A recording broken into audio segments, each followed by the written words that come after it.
Սուրեն Սաֆարյան, Բադալ Մուրադյան փողոցների այս սարսափելի փոսերի հոբելյանական երկրորդ ամիսը կլրանա շուտով։ Վարորդների աչքի առաջ են աճել, բազմացել, խորացել։ Որոշ փոսեր անգամ անուններ ունեն։ Շոպրոնի փողոցի այս խոր ու լայն փոսը վարորդները փաղաքշաբար ջակուզի են անվանում։ Ցամաքած գետակ հիշեցնող այս փոսն էլ ասում են անձրևի ժամանակ վարարում է ինչպես դեպետը։ Լնդուն նայեմ փոսը, αντί կրուզավեկ օրանգնի կարամանա մեջը։ Հիմա լավ աչորա, որ ջուրը ալում գալեն գնում են մեջը։ Երևանի հսկա փոսերից խույս տալ չի լինում, վարորդներն ասում են անօգուտ է, ղեկը որ կողմ թեքես, մեկ է փոսի մեջ ես հայտնվելու։ Մենա մաշնը ջարդած հայատը կայնացա շիտ ջարդած, այս փոսի մեջ այնպեսի մի հատ տղա իր օպելով եկավ,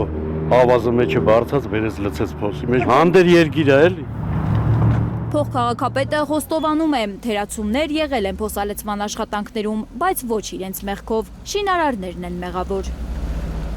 Վարդանանց փողոցում առանց բիտումի արված փոսալեցման պատճառով նորից փոս է ընկել ասֆալտը։ Գործն անող շինարարներն իրենց հաշվին պետք է նորից նորոգեն ճանապարհի այդ հատվածը, ասում է Փամբուխչյանը։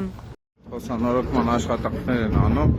առանց բիտումի։ Ակտիվիստ Արթուր Չախոյանի տարածած այս կադրում փոսալեցման հիմնական գործիքը սովետական ժանգոտած թեյնիկն է, ասես տատիկի խոհանոցից թրծրած։ Բիտում փչող սարքը ուրած է։ Մինչդեռ ըստ ակտիվիստի այս գործողությունը պետք է արվեր բիտում փչող սարքի միջոցով, որպեսզի ասֆալտը որակով լիներ։ Սարք էլ չունեն։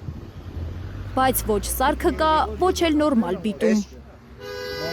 Էսի սառն է, էսի սառն է, տակ չի։ Հիմա ես ուզում եմ հասկանամ, սառը բիտումը sense չէր կարա լցվել։